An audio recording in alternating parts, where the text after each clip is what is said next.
What a player man, what a player. মানে আমি গুলারকে নিয়ে সিজনে একদম শুরু থেকে মারাত্মক এক্সাইটেড ছিলাম।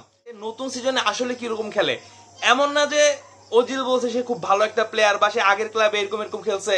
যদিও এটা বড় একটা কারণ হইতে পারে যে ওজিলের মতো একটা প্লেয়ার যখন কাউকে প্রেজ করে বা একটা ইয়াংস্টারে বলে যে সে নেক্সট জেনারেশনাল ট্যালেন্ট বা সে ওজিলকে ছাড়াই যাবে, এরকম একটা স্টেটমেন্ট যখন আইসা পড়ে তখন আপনি ওইটা বিলিভ করতেই পারেন। কিন্তু গুলারকে নিয়ে আমি আসলে এক্সাইটেড ছিলাম। সে গত সিজনের শেষটা যেভাবে খেলছে, আমার স্টিল মনে আছে যে গত সিজনের শেষ দিকে এমন একটা মোমেন্ট এসে পড়ছিল যখন গুলার একটু চান্স পাওয়া শুরু করলো, সে নিয়মিত গোল করলো, অ্যাসিস্ট করলো, যেটা আমার যতদূর মনে পড়ে যে লা লিগায় সম্ভবত লামিন ইয়ামালের সাথে একটা গোলের যে ট্যালি সেইখানে সমান হয়ে গেছিল। মানে লামিন ইয়ামাল বেশি মিনিট খেলতে যে কয়টা গোল করছে, গুলার একদম কম সময় পেয়েও সেই সমান গোল করছে। এরকম একটা রেশিও এসে পড়ছিল লামিন ইয়ামাল আর গুলারের মধ্যে। যতটুকু সময় পাইছে ওই কয়েকটা মিনিট হয় গোল কিংবা অ্যাসিস্ট কিংবা যতক্ষণ সে মাঠে থাকে পুরাটাই মনে একটা শিল্প। ইউরোতে সে যেভাবে আসলে খেলছে, তুরস্কের মতো একটা দেশের হয়ে, আর্দা গুলার একটা জেনারেশনাল ট্যালেন্ট। আর্দা গুলার একটা জেনারেশনাল ট্যালেন্ট। স্টিল আমাদের বড় একটা সংখ্যা ভাবে যে গুলার হাতে অনেক টাইম আছে, এটা সত্যি, তার হাতে অনেক টাইম আছে, বাট তারা এইভাবে ভাবে যে গুলারকে বেঞ্চে বসানো রাইট। এইটা রাইট না ভাই, এটা একটা ক্রাইম। আমি জাস্ট এতটুকু বলবো, এই সিজনে গুলার যখনই চান্স পাইছে, সে ওই কোপা দেল রের ফাইনাল বলেন বা আর্সেনালের বিপক্ষে সে যখন চান্স পাইছে, সে যতক্ষণ মাঠে থাকছে সে একটা ইম্প্যাক্ট রাখার চেষ্টা করছে। সেটা হোক আপনার গোলে চান্স ক্রিয়েট করা কিংবা মিডফিল্ডে ডমিনেশন, খেলার মধ্যে রিদম আইনা ফেলানো। মানে গুলার যতক্ষণ মাঠে থাকছে মনে হচ্ছে যে এটা রিয়াল মাদ্রিদে খেলা, এইটা রিয়াল মাদ্রিদে খেলা, রিয়াল মাদ্রিদ আসলে এইভাবে খেলা উচিত। খেলাটা দেখেন ভাই, আজকে আসলে রিয়াল মাদ্রিদ যেভাবে খেল, স্পেশালি ফার্স্ট হাফটা গুলার যেভাবে খেললো, ওই খেলার কারণে কিন্তু আমার মনে হয় যে রিয়াল মাদ্রিদের খেলাটাই চেঞ্জ হয়ে গেছে। অনেকদিন পর আমরা ক্লাসিক্যাল একটা কাউন্টার অ্যাটাক দেখলাম। রিয়াল মাদ্রিদ মানে আমরা কাউন্টার অ্যাটাক জানি ওই বিবিসির আমল থেকে বা তারও আগে থেকে। মাদ্রিদের এই কাউন্টার অ্যাটাক একটা সৌন্দর্য। রিয়াল মাদ্রিদ কাউন্টার অ্যাটাকে গোল দিতে পারতেছে না, এটা অনেকদিন হয়। আজকে আমরা অনেকদিন পর একটা ক্লাসিক্যাল কাউন্টার অ্যাটাক দেখলাম, যেখান থেকে আপনার এমবাপ্পে গোল দিল, এরপর গুলারের অ্যাসিস্ট দেখলাম, যে ডমিনেশনটা দেখছি। গুলারকে যদি সিজনের এই শেষ মোমেন্টে প্রত্যেকটা ম্যাচে না নামানো হয়, এটা একটা ক্রাইম। আমি এই সিজনে ভরাডোবের জন্য প্যারাজের অনেক বড় একটা দোষ দিব। সে প্লেয়ার কিনে নাই, এটা নতুন কিছু না। এই যে আজকে দেখেন, আজকে আনচেলত্তি যখন আসেনসিওকে উঠাইছে, নেক্সট ডে আমাদের এল ক্লাসিকো আছে। যদিও লা লিগাতে আমরা অলরেডি পিছিয়ে আছি, বাট এল ক্লাসিকো আছে, ওকে একটু বিশ্রাম দিতে হবে। ও টানা খেলতেছে কিংবা সম্ভবত কার্যজনিত কোনো কারণ আছে, বাট ওকে উঠানোটা আমি রাইট কল মনে করি। 20 মিনিটের মতো টাইম ছিল, কিন্তু ঝামেলা হয়েছে ওকে উঠে যাকে নামাইছে জ্যাকব রেমন, একাডেমির প্লেয়ার। এরপর আজকে আমাদের সিবিতে কি খেললো চুয়ামিনি এই সিজনে যখনই ওর যে পজিশন, ওই সিডিএম পজিশনে যে যখন খেলছে একদম টপ নোচ খেলছে। ঝামেলা হয়েছে আমাদের প্লেয়ার নাই দেখা আমরা চুয়ামিনিকে সিবি হিসাবে খেলাইতেছি। আমি আঞ্চলিককে দোষ দিব না, আরে যে দোষটা হইতেছে ওই প্লেয়ার নাই দেখা আঞ্চলিক এরকম কাজ করতেছে। বাট আঞ্চলিক দোষটা কোন জায়গায়? আঞ্চলিক দোষ হইতেছে যে গুলারকে নিয়মিত না খেলার সুযোগ দেওয়া। আঞ্চলিক দোষটা হইতেছে জ্যাকব রেমনকে সে আজকে হয়তো বা নামাইছে 20 মিনিটের জন্য। অনেক সময় ছিল যখন আরো ভালো ভালো ইয়াংস্টার আছে একাডেমিতে, চিমার মতো একটা প্লেয়ার আছে। রাউল আসেনসিও আজকে সুযোগই পাইতো না যদি আমাদের সিবিতে পর্যাপ্ত প্লেয়ার থাকতো। আমাদের সিবিতে যেরকম পর্যাপ্ত প্লেয়ার লাগবে, আমাদের প্রত্যেকটা পজিশনে যেরকম পর্যাপ্ত প্লেয়ার লাগবে, সেরকম এই একাডেমি থেকে কিছু ট্যালেন্টের নিয়মিত সুযোগ দিতে হবে।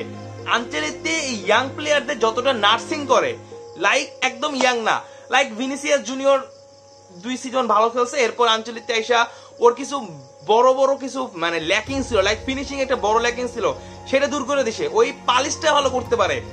গুলার যদি আজকে থেকে 2টা সিজন ভালো খেলে, 1টা সিজন ভালো খেলে, 3টা সিজন ভালো খেলে, এরপরে তারা যদি আনচেলত্তি পায়, ওরা একদম মানে মার্কা মারা বানায় দেবে। স্টিল সে জেনারেশনাল ট্যালেন্ট। বাট আনচেলত্তি ঝামেলা হইতেছে এটা একদম যখন প্রথম দিকে থাকে, সে ওই ইয়াংস্টারদের বিশ্বাস করতে চায় না। এইটা হচ্ছে আনচেলত্তির সবচেয়ে বড় ঝামেলা। মানে এইটা হচ্ছে আনচেলত্তির সবচেয়ে বড় ঝামেলা।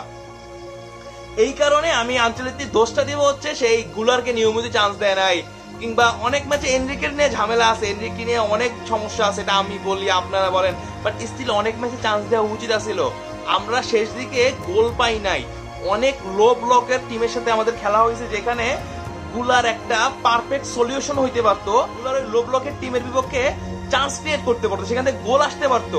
ও এতটাই ক্রিয়েটিভ মিডফিল্ডার। আপনারা অনেকে বলেন ভাই মনে নিয়ে হাইপ দেই, ওরে নিয়ে স্টিল ভাই হাইপটা আমি দেই না, মাদ্রিদিস্তারা যায় না, তারা আসলে কি পাইছে। রিয়াল মাদ্রিদ যখন গুলারকে কিনে নাই, আমার এখনো মনে আছে বার্সেলোনা ওরে নিয়ে পোস্টার বানায় ফেলছিল, অফিসিয়াল পেজ তো অবশ্যই, বাট যত ফ্যান পেজ আছে বা বড় বড় পেজ আছে বার্সেলোনার, তারা ধৈর্য নিছে গুলার ওদের টিমে যাবে। জাস্ট চিন্তা করেন যে হেন্সি ফ্লিক, লামিন ইয়ামাল, গুলার এই দুইটা কম্বো, এই যে দুইটা ইয়াংস্টারে এক টিমে পাইছে ভাই, ছিড়া ফেলাই দিত। স্টিল হেন্সি ফ্লিক যে খেলাটা দেখাইছে, গুলারকে সে যদি পাইতো, আর আমরা গুলারের মতো একটা ট্যালেন্টকে বেঞ্চে বসায় রাখছি, এইটার যে মানে কষ্টকর জিনিস, আফসোসের জিনিস আর কিচ্ছু নাই। স্টিল এটা অনেকে ডিফেন্ড করে। আনচেলত্তি এই সিজনে যা করছে, গত সিজনে যা করছে, এটা আনচেলত্তিকে অবশ্যই হেডস অফ। সে গত সিজনে একটা স্ট্রাইকার স্যার একটা চ্যাম্পিয়ন্স লিগ জিতাই দিচ্ছে ভাই, এইটা নিয়ে নতুন করে কিছু বলার নাই।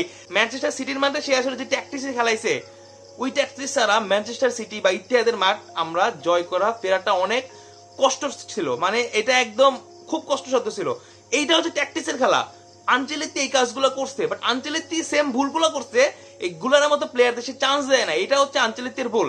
প্যারেজের আমি দোষ দেবো, সে প্লেয়ার কিনে নাই, যার জন্য আমরা স্টিল ভুগতাছি, যার জন্য আজকে 2টা গোল খাইলাম। একটা ভালো সিবি নাই, রাহুল হাসানকে উঠাই দিলাম, আমাদের হাতে কোনো অপশন নাই।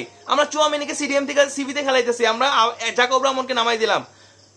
ঝামেলা হচ্ছে আনচেলত্তির দোষটা হইতেছে গুলারকে নিয়মিত খেলায় নাই, কিংবা সে মাঝখানে কয়েকটা ম্যাচে কিন্তু রাহুল হাসানকেও খেলায় নাই, বা এই যে একাডেমির প্লেয়ার জাকব রহমানকে আজকে নিয়ে সম্ভবত 2টা ম্যাচে নামাইলো, ওর পজিশন চেঞ্জ বাজে, বাট ওকে যদি নিয়মিত মেইন টিমের সাথে একটা ট্রেনিং করানো হইতো, টুকটাক লাস্টে 2-3 মিনিট 3-4 মিনিট নামানো হইতো, হঠাৎ করে 20 মিনিট আগে নামানো, 25 মিনিট আগে নামানো, এটা তো মানে প্লেয়ার নাই দেখে আনচেলত্তি নামাইছে। কিন্তু নিয়মিত হঠাৎ করে ধরেন আমরা যে ম্যাচে 3-4 গোলে আগে আছি, তখন যদি 2-3 মিনিট আগে নামাইতো, বা আরো কিছু প্লেয়ার আছে একাডেমি, ওদের যদি বাজায় দেখতো, লাইক কোপা দেলের ম্যাচ ছিল, তখন এই প্লেয়াররা ওই এক্সপিরিয়েন্সটা গ্যাদার করতো, যেটা আনচেলত্তি করে নাই। আরেকটা হচ্ছে যেটা প্লেয়ারদের দোষ, প্লেয়াররা এই সিজনে কি করে, ওই 2টা গোল খাইলেও যা হয়, বা 2টা গোল দিলেও যা হয়, তারা 2টা গোল খাইলেও আর মানে মনে হয় যে ওরা আর ম্যাচ জিতবে না, ওরা একদম শেষ, মাঠের মধ্যে মারা গেছে, হাঁটা চলা নাই, কোনো কিছু করার নাই, মনে হয় সব জীবন্ত মূর্তি বা ওই জম্বি যেটারে বলে। 3টা গোল দিলে 2টা গোল দিলে একই অবস্থা হয়, তারা মনে করে তারা হয়তো ম্যাচ জিতে গেছে, তারা এখন আসমানে আছে, তারা ওই অফেন্সিভ অবস্থা থেকে তারা ডিফেন্সে আসে না, তারা ন্যূনতম কোনো চেষ্টা করে না গোল বাঁচানোর। অফেন্সিভ থেকে আমরা দেখতাম যে আমাদের প্লেয়াররা ডিফেন্সে এসে ট্র্যাক ব্যাক করতো, বল ক্লিয়ারেন্স করতো, কিচ্ছু করে না। মানে মনে হয়েছে যে আমরা 2 গোল দিছি, আমরা ম্যাচ জিতে গেছি, আমরা 2 গোল খাইছি, আমরা ম্যাচ হেরে গেছি। এইটা হচ্ছে মেন্টালিটির দোষ, যেটা আমি বারবার বলছি, আমাদের টিমে লিডার নাই। এনিওয়ে, অনেকদিন পর ফার্স্ট হাফটা অন্তত ভালো গেছে। কিলিয়ান এমবাপ্পের গোল বলেন, গুলারের ম্যাচ বলেন, জুড বেলিংহাম ভালো খেলছে, আর জিরাফেনিয়া কিচ্ছু বলার নাই। কোর্তোয়াস এই জেনারেশনের সেরা গোলকিপার, এটা নিয়ে দ্বিমত করার কিচ্ছু নাই। একটা প্লেয়ার যে মানবতার ফাঁক নামে একটা টাইমে ট্রল হইতো, সে এখন যেভাবে সেভ করতেছে রিয়াল মাদ্রিদ, তা না কয়েকটা সিজন। আমরা অনেক ব্লেজ যে আমাদের টিমে কোর্তোয়া আছে, আমাদের টিমে লুনিন আছে, যেটা গত সিজনে কোর্তোয়া যখন ছিল না তখন লুনিন আমাদের বাঁচাইছে, আর কোর্তোয়া যখন ছিল কোর্তোয়া তা কইরা দেখাচ্ছে। এই হচ্ছে সামারি ভাই, নতুন করে কিছু বলার নাই। হোপফুলি ক্লাব ওয়ার্ল্ড কাপ থেকে আমরা নিউ কোচ পাবো, আশা করি প্লেয়ারও কিছু আনবে, যদিও আমি এটা ভরসা করি না প্যারেজের উপরে একদম, বাট আমাদের কিছু ভালো প্লেয়ার দরকার, লাইক সিবি পজিশন অবশ্যই প্লেয়ার দরকার, আমাদের সিবি নাই। আর এই যে গুলার বলেন, ওকে চান্স দেওয়া দরকার, নিকো পাচকে আনার দরকার, নিকো পাচ অবশ্যই আসার কথা।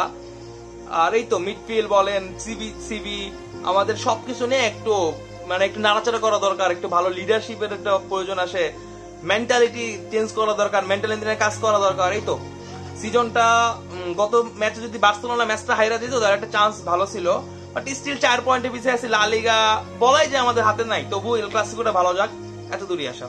এই তো।